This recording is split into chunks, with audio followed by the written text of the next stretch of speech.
Assalamualaikum warahmatullahi wabarakatuh. Semangat pagi Indonesia.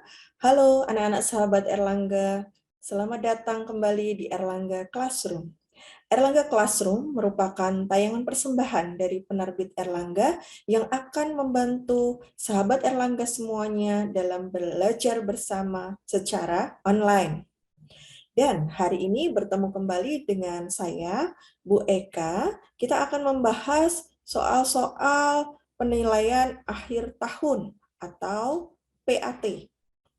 PAT ini ditujukan untuk anak-anak sahabat Erlangga yang berada di jenjang SMK kelas 11. Walaupun mungkin rata-rata sahabat Erlangga sudah melaksanakan PAT, mudah-mudahan dengan adanya konten ini tetap dapat memberikan manfaat dan lebih memantapkan lagi pemahaman sahabat Erlangga terkait materi-materi matematika SMK kelas 11.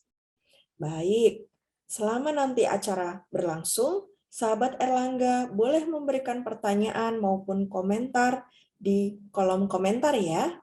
Oke, sudah siap semuanya? Yuk, kita simak bersama pembahasan soal-soal PAT-nya.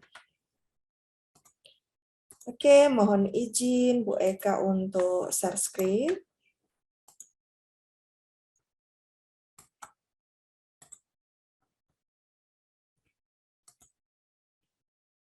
Baik, sahabat Erlangga. Soal-soal PAT ini Bu Eka ambil dari buku Point to Point Matematika SMK kelas 10, kelas 11. Nah, buku Point to Point Matematika SMK kelas 11 yang bagian paling akhir ya. Di sana ada yang namanya penilaian akhir semester. Kita nanti akan mendiskusikan kurang lebih 8 soal yang ada di sana. Kita diskusikan bersama, kita cari pemecahan masalahnya bersama-sama. Oke, kita mulai langsung dengan soal yang pertama.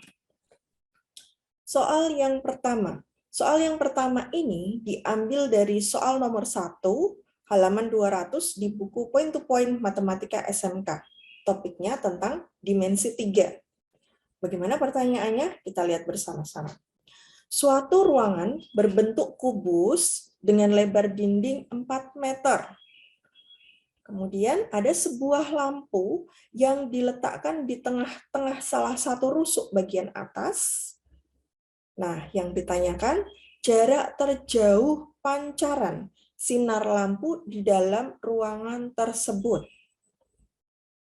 Opsi jawabannya ada 5. Yang pertama adalah 2 akar 5 meter, 4 meter, 4 akar 2 meter, selanjutnya 4 akar 3 meter, dan 6 meter. Yuk, mari kita lihat bagaimana pembahasannya. Tadi diketahui bahwa lebar dinding ruangan yang berbentuk kubus itu adalah 4 meter. Dan ada sebuah lampu yang berada di tengah-tengah salah satu rusuk bagian atas. Yang ditanyakan tadi adalah jarak terjauh pancaran sinar lampu di dalam ruangan tersebut. Penyelesaiannya bagaimana? Yang pertama tentu kita harus mengilustrasikan kondisi tersebut. Jadi ada sebuah ruangan, dia berbentuk kubus. Kita coba namai dengan kubus A, B, C, D, E, F, G, H. Nah, di ruangan tersebut dipasanglah sebuah lampu yang berada di tengah-tengah salah satu rusuk bagian atas. Bisa di sini, bisa di sini, bisa di sini, maupun di sini. Nah, ini Bu Eka ilustrasikan lampunya dengan L ini ya. Dia berada di tengah-tengah rusuk bagian atas, yaitu rusuk GH. Oke. Si lampu ini memancarkan sinarnya ke berbagai arah di dalam ruangan tersebut. Terlihat di sana ilustrasi pancaran lampunya menyerupai sebuah, apa ini? Dia menyerupai sebuah limas ternyata. Limas segi 4. LA, B, C, D. Oke, kita lihat di sini, lampunya di sini ya, bukan di tengah-tengah sisi, tapi dia ada di tengah-tengah rusuk GH. Pancaran lampunya menyerupai limas segi 4 L, A, B, C, D. Tinggi limasnya adalah LO, yaitu ini sama ya, sejajar dengan rusuk yang lain, 4 meter. Kemudian dari ilustrasi kita dapatkan TO juga, 4 meter. Nah, untuk mencari jarak terjauh pancaran sinar lampunya, kita bisa lihat di sini. Dia ada di LA, seperti ini ya, LA, LB. Nah, seperti itu. Untuk mencarinya, kita membutuhkan LT. Kita membutuhkan LT. Dan untuk mencari LT, kita harus memperhatikan segitiga LOT. Di mana di segitiga LOT ini berlakulah teorema Pythagoras. Di mana LT sama dengan akar LO kuadrat plus OT kuadrat. Sama dengan akar 4 kuadrat plus 4 kuadrat, sama dengan akar 16 ditambah 16. Sama dengan akar 32, sama dengan 4 akar 2 meter. Setelah diketahui LT, kita akan bisa mencari LA. Kita perhatikan di sini. Kita perhatikan segitiga LTA.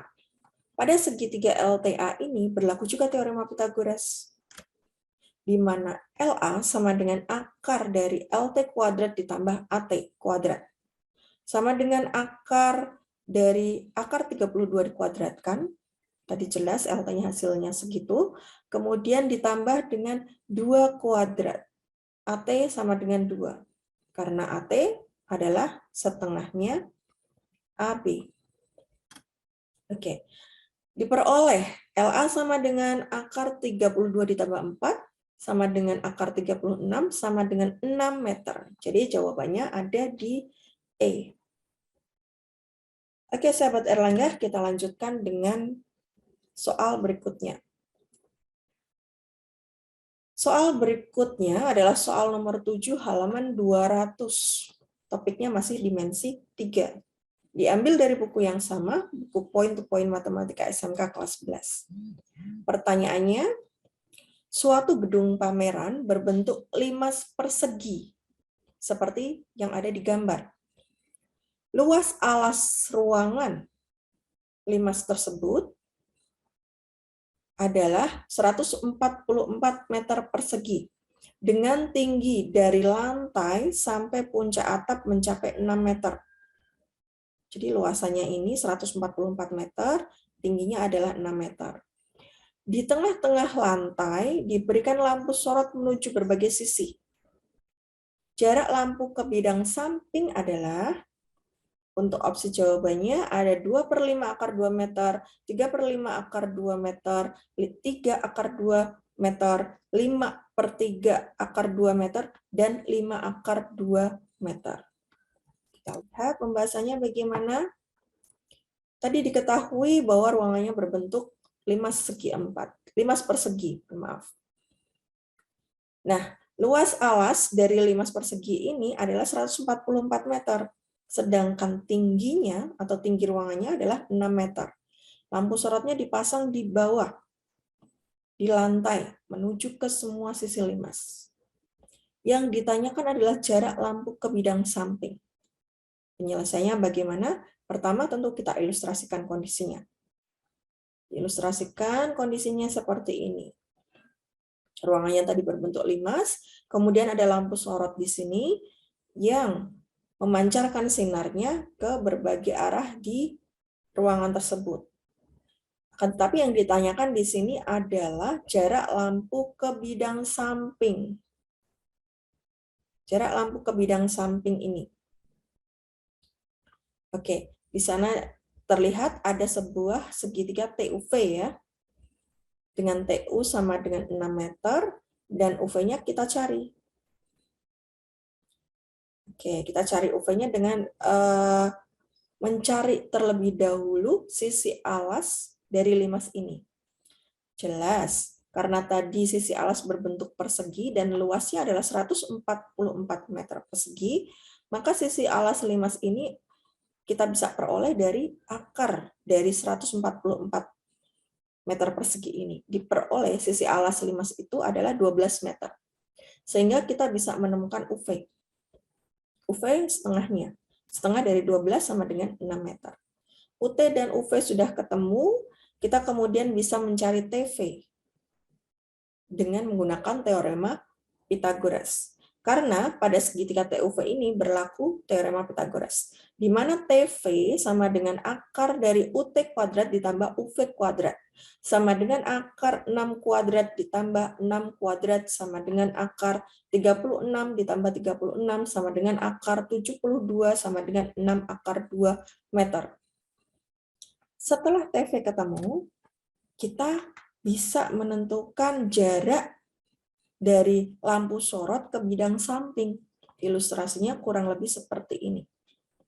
Tadi jelas ya, TU 6 meter, kemudian UV tadi juga 6 meter, dan ketemu TV 6 akar 2 meter.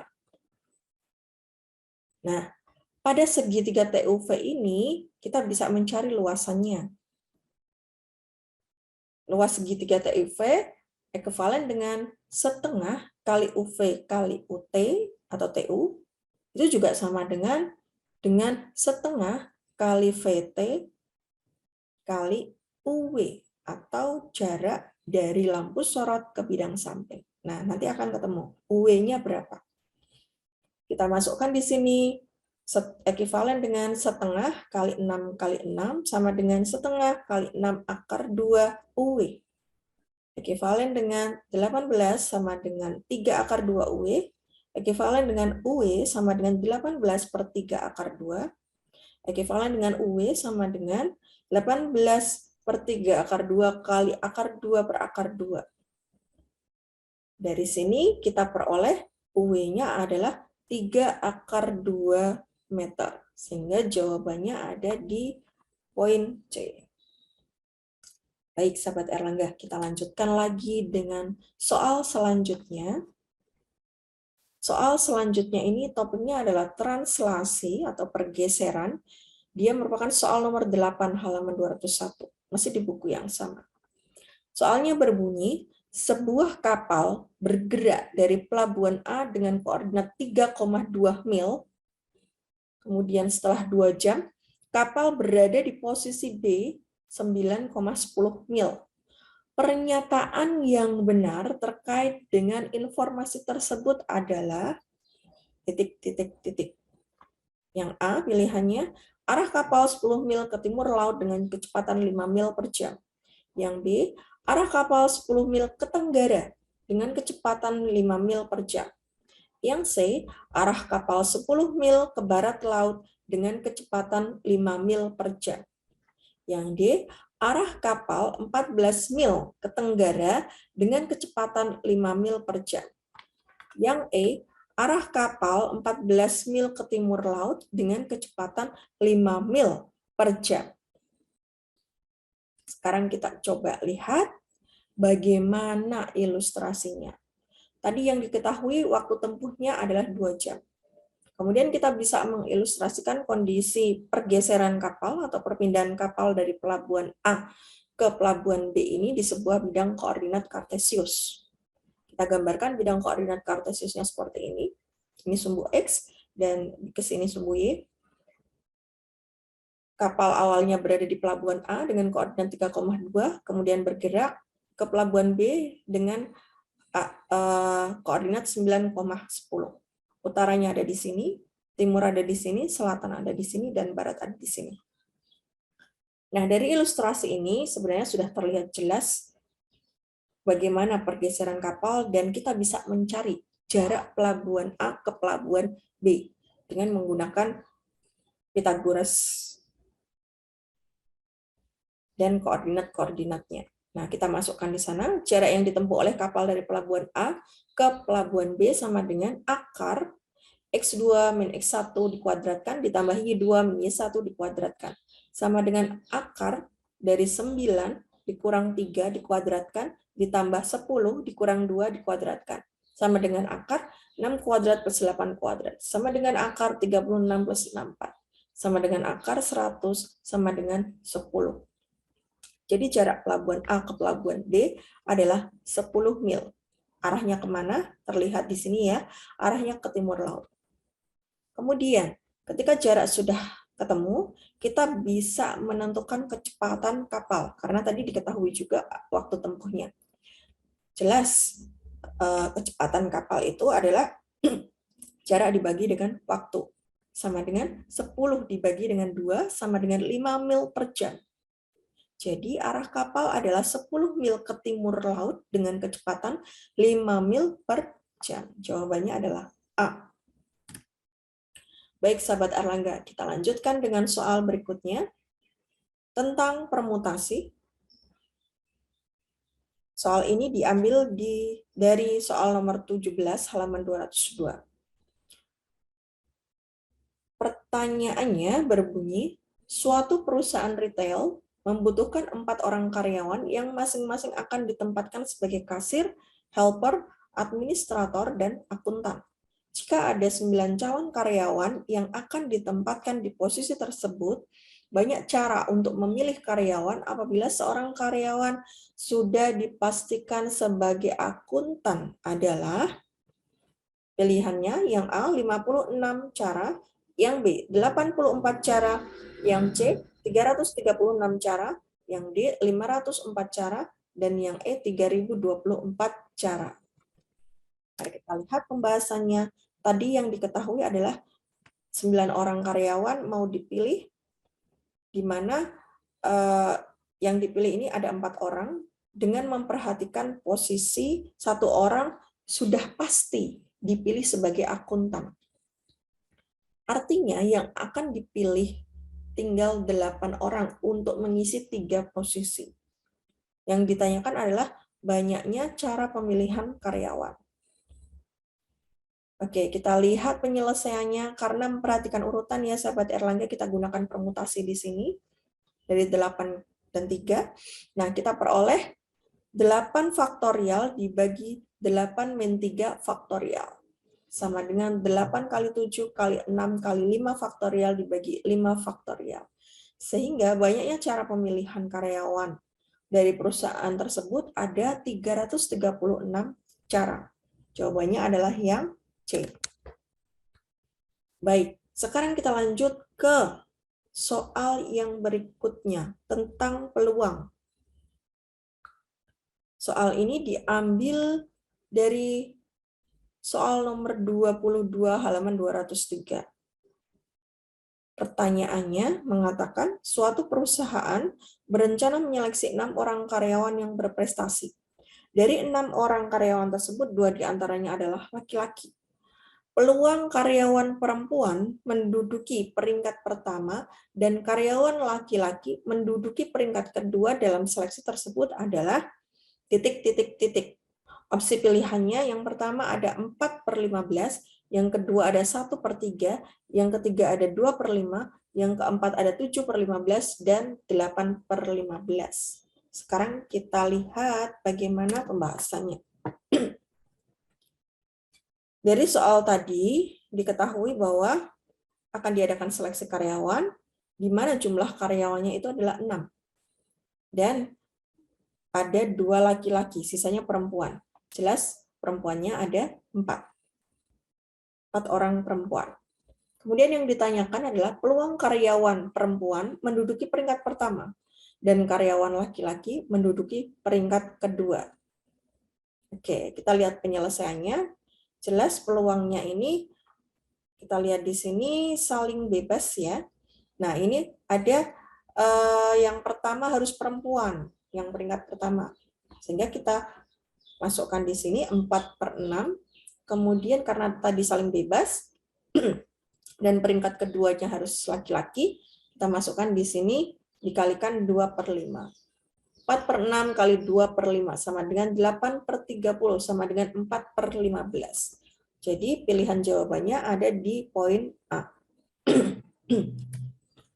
Oke, sahabat Erlangga, masih semangat ya? Kita lanjutkan dengan soal berikutnya dengan topik statistika. Oke, soal ini diambil dari soal nomor 25, halaman 203, buku Point to Point Matematika SMK kelas 11. Soalnya berbunyi, data berikut adalah data penghasilan orang tua per bulan dari siswa yang kurang mampu. Berdasarkan hasil diskusi, siswa yang akan mendapatkan bantuan adalah siswa dengan orang tua berpenghasilan yang lebih rendah dari kuartil bawah. Yang ditanyakan adalah nilai kuartil bawah dari data tersebut adalah titik-titik-titik. Datanya disajikan ke dalam bentuk tabel ini. Kolom pertama adalah kolom penghasilan dalam ribu rupiah, kolom kedua adalah frekuensi. Opsi pilihannya yang pertama 661.039 rupiah. Opsi yang kedua 661.539 rupiah. Opsi yang ketiga pilihannya adalah 968.750 rupiah. Opsi yang keempat pilihannya adalah 1.317.682 rupiah. Dan opsi yang terakhir pilihannya adalah 1.318.182 rupiah. Oke, baik sahabat Erlangga, kita coba lihat bagaimana pembahasannya. Ini tadi yang diketahui tabel penghasilannya ya. Yang kolom pertama itu dalam ribu rupiah, yang kolom kedua adalah frekuensi. Nah, di bagian paling bawah kita bisa menjumlahkan frekuensinya ada berapa. Kita jumlahkan totalnya, oh ternyata ada 60. Yang ditanyakan adalah kuartil bawah. Oke, sekarang kita lihat di mana letak kuartil bawahnya. Nah, di sini kita masukkan 1/4N. 15 ya. Kemudian dia berada di interval, jelas dia berada di interval 500 sampai dengan 799.000 rupiah. Kita masukkan kuartil bawahnya ke dalam rumus. Kuartil bawah sama dengan tepi bawah ditambah 1/4N dikurangi FK dibagi FI kali P. P ini panjang kelas. Kita masukkan tepi bawah dari kelas ini, yaitu 499,5, ditambah tadi 1/4N-nya adalah 15, dikurangi dengan FK. FK ini adalah frekuensi kumulatif sebelum kelas kuartil. Nah, jelas di sini ada 8, kita masukkan, dibagi dengan FI. FI ini adalah frekuensi kelas kuartil. Nah, kita masukkan di sini ada 13. Dikalikan dengan panjang kelasnya, jelas terlihat di sini panjang kelasnya ada 300. Kita masukkan, kemudian hasilnya sama dengan 499,5 ditambah dengan 15 kurangi 8 ada 7, kali 300 itu adalah 2100, dibagi dengan 13. Sama dengan 499,5 ditambah 161,539.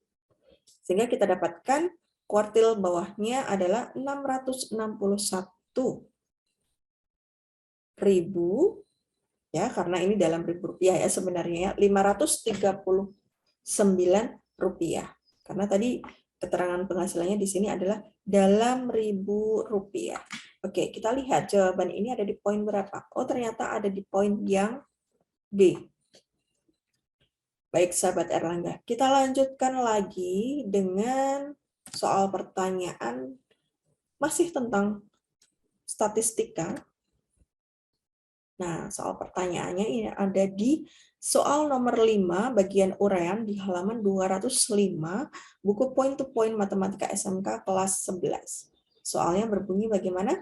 Suatu perusahaan memiliki 20 karyawan dengan gaji rata-rata 2.240.000 per bulan.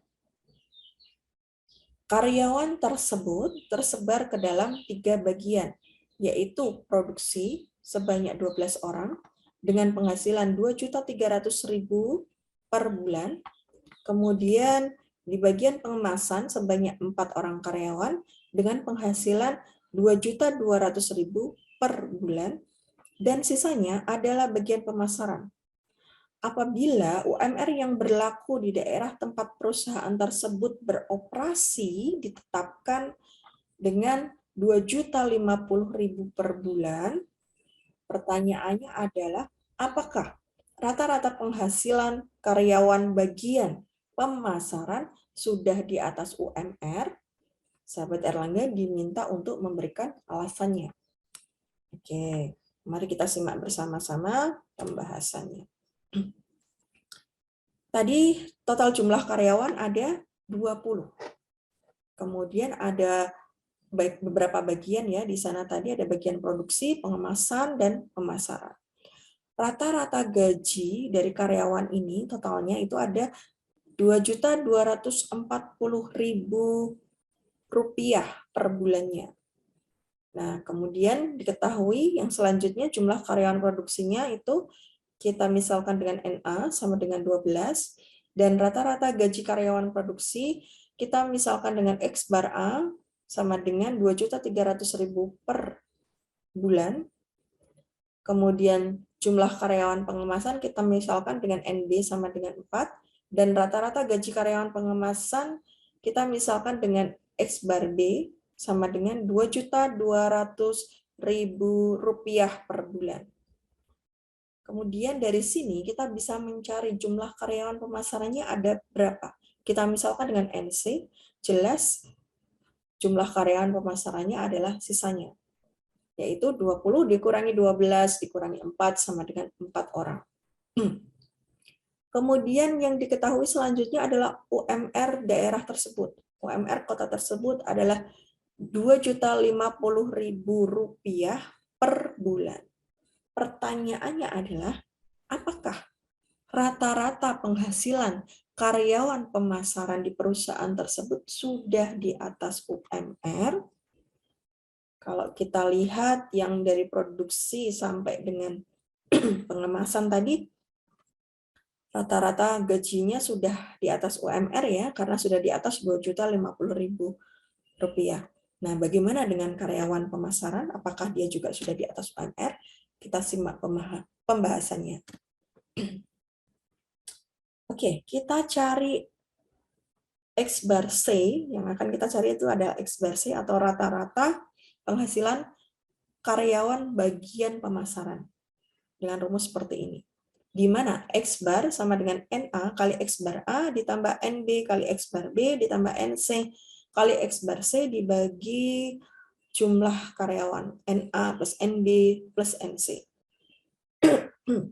Ekivalen dengan 2.240.000 sama dengan 12 kali 2.300.000 ditambah 4 kali 2.200.000 ditambah 4 kali X bar C. Dibagi dengan 12 plus 4 plus 4. Ekivalen dengan 2.240.000 sama dengan 27.600.000 ditambah dengan 8.800.000 ditambah dengan 4 X bar C dibagi dengan 20. Ekivalen dengan 44.800.000 sama dengan 36.400.000 ditambah 4 X bar C. Ekivalen dengan 8.400.000 sama dengan 4 X bar C. Sehingga kita peroleh X bar C-nya sama dengan 8.400.000 dibagi dengan 4. Ekivalen dengan X bar C sama dengan 2.100.000 rupiah. Jelas ya, dari hasil perhitungan ini sudah kelihatan bahwa rata-rata penghasilan karyawan pemasaran di atas UMR daerah tersebut. Di mana tadi UMR-nya adalah Rp2.050.000. Oke, itu tadi jawabannya, sahabat Erlangga. Baik, sahabat Erlangga, di buku point to point ini untuk lebih memantapkan lagi, sahabat Erlangga bisa berlatih soal-soal secara mandiri ya, karena di sana ada fitur CBT, juga ada fitur bahas soal. Nah, CBT dan bahas soal ini dapat diunduh dengan kita scan barcode. yang tertuang di dalam buku tersebut. Oke, tetap semangat untuk belajar ya, sahabat Erlangga. Baik, sepertinya itu yang dapat Bu Eka sampaikan, sahabat Erlangga, terkait dengan pembahasan soal PAT Matematika untuk jenjang SMK kelas 11. Mudah-mudahan di lain kesempatan kita dapat bertemu kembali. Dan semoga anak-anak sahabat Erlangga dengan pembahasan tadi semakin lebih bisa memahami konten-konten materi matematika SMK. Jangan lupa untuk senantiasa like dan subscribe channel ini. Nantikan Erlangga Classroom selanjutnya dan beritahukan teman-teman juga sahabat untuk turut serta ikut menyaksikan acara ini. Tetap jaga kesehatan ya sahabat Erlangga. Sampai jumpa lagi. Terima kasih. Assalamualaikum warahmatullahi wabarakatuh.